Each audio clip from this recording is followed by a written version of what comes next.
Oke, apakah berita yang mungkin cukup menghebohkan kalian semua, para netizen akhir-akhir ini? Apakah kasus KDRT Lesti dan Rizky Bilar yang mungkin cukup menghebohkan? Atau live Bunda Korla yang sudah sampai ratusan ribu penonton? Atau sang TikToker Alif Cempek yang mungkin kamu bedanya, saya mau ngapain? Tapi ada sebuah berita yang mungkin lebih menghebohkan dan tidak menghebohkan, bahkan mengkhawatirkan untuk kita semua. Apa itu? Ya, benar sekali. Di mana dikabarkan bahwa 70% sumber air yang kita minum itu tercemar oleh tinja.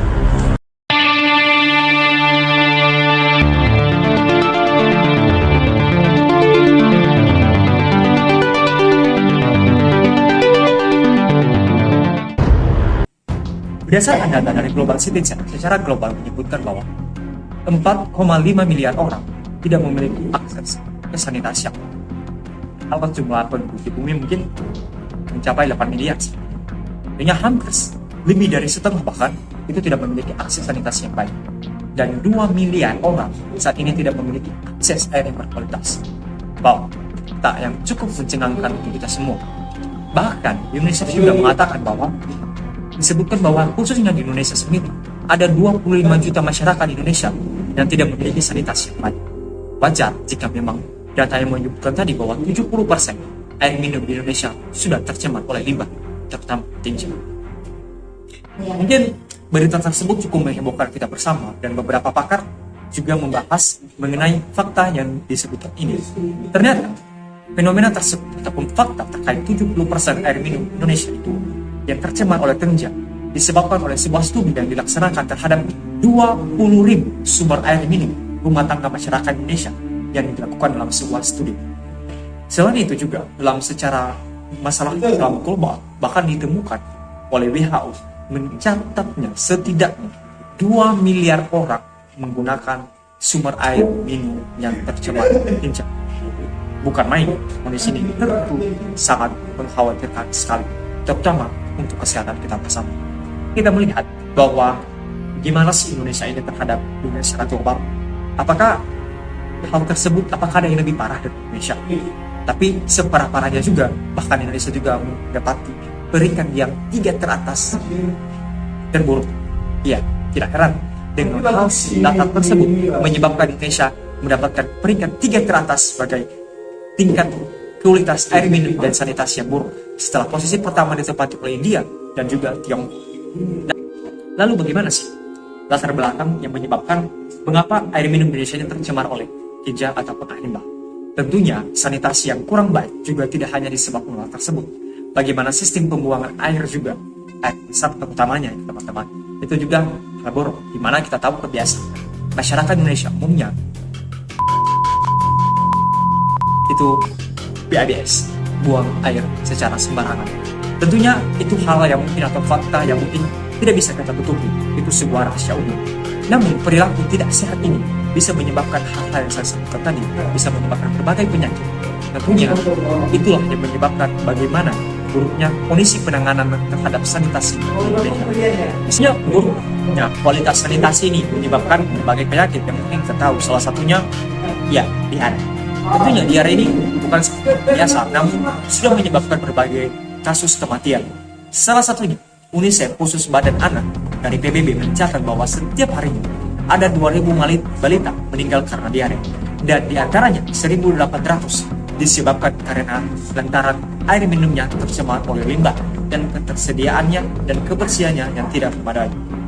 Tentunya hal ini cukup berdampak buruk jika hal ini akan terus berlanjut ke depannya. Bagaimana generasi muda-muda di seluruh global ini mungkin akan terjangkit dengan penyakit hal yang seperti ini. Selanjutnya, apa sih yang sudah dilakukan oleh pemerintah sampai sejauh ini? Apakah mereka diam berjalan saja? Maupun secara global, apa yang sudah dilakukan sampai sejauh ini? Secara global dulu sudah menyiapkan sebuah tujuan pembangunan berkelanjutan yang kita tahu namanya Sustainable Development Goals atau SDGs. Di mana SDGs ini memuat 17 tujuan utama ataupun 17 poin utama yang akan dicapai nantinya pada tahun 2030. Ini berdasarkan hasil kesepakatan Dewan PBB pada tahun 2015. Lalu, di antara 17 tujuan tersebut, ada di poin ke-6 ataupun tujuan ke-6 terkait clean water and sanitation yang mungkin merupakan untuk ketersediaan air minum dan sanitasi yang layak. Oleh sebab itu, PBB dan tentunya seluruh masyarakat dunia mendukung hal ini di luar masalah sosial lainnya yang mungkin juga menjadi bagian dari tujuan SDGs.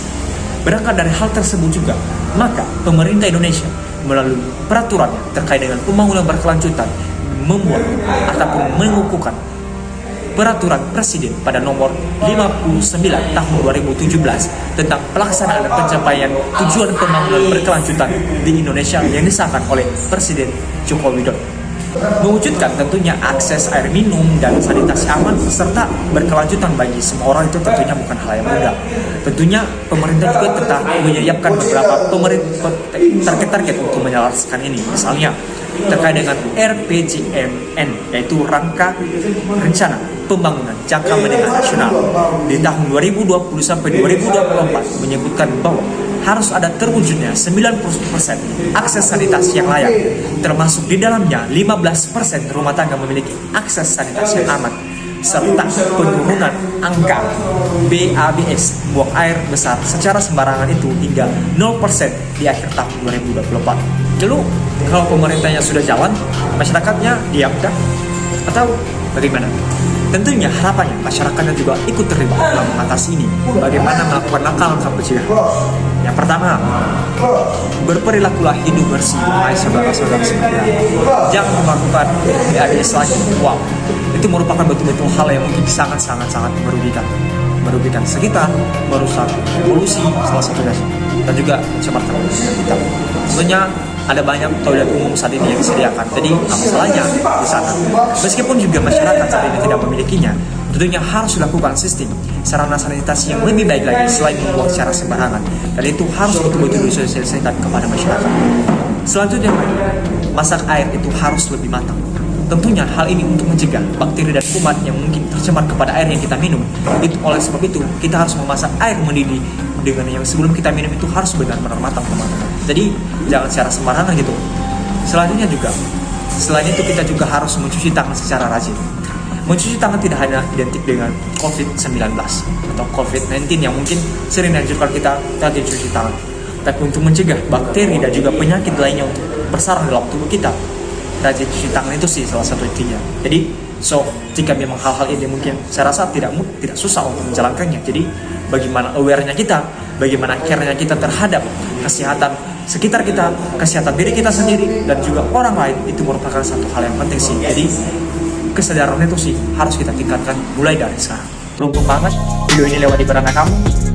Jangan jadikannya sebuah fantasi, terutama kamu yang di kamar mandi, dan jadikannya sebagai motivasi. Thank you sudah menonton. Aware terhadap kesehatan. Goodbye.